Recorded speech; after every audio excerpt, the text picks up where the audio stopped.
These are morbid statistics, and I apologize in advance for bringing them up, but there are about 55,000 people nationally who've died of COVID-19 since the start of this outbreak.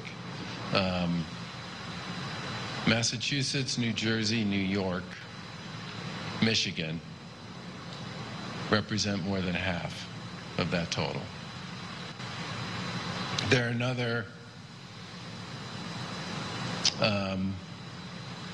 10 states that make up about another 25% of that total.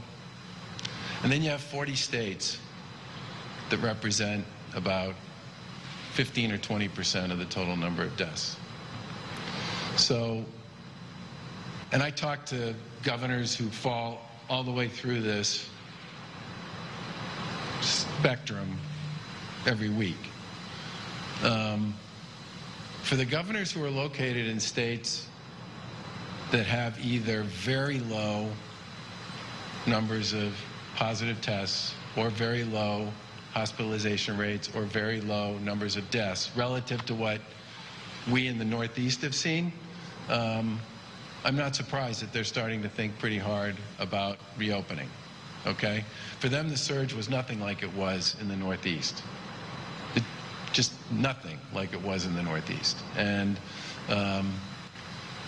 I think the other thing we've said many times here is that the timing around this stuff varies a lot depending upon what's going on in your state. New York got over the surge about a week ago. New Jersey got over it over the weekend. I mean, the first time they actually started to see a few days of positive trends on negative hospitalizations was over the weekend. Rhode Island expects to see the surge next week. Vermont and New Hampshire both believe they're past the surge.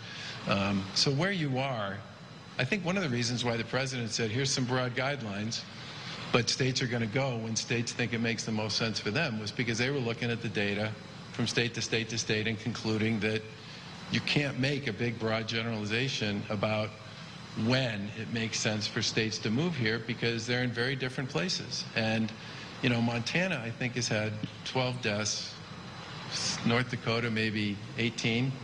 The numbers vary so much from state to state that you would expect states to act relatively independently based on their own data and to try to work with the states that are around them, as I've said before, to make sure that none of us does anything that unwittingly creates an issue or a problem for other states. But I, generally speaking, when I talk to other governors, if their data is heading in the right direction and their trends are heading in the right direction, they should start thinking about stuff like that.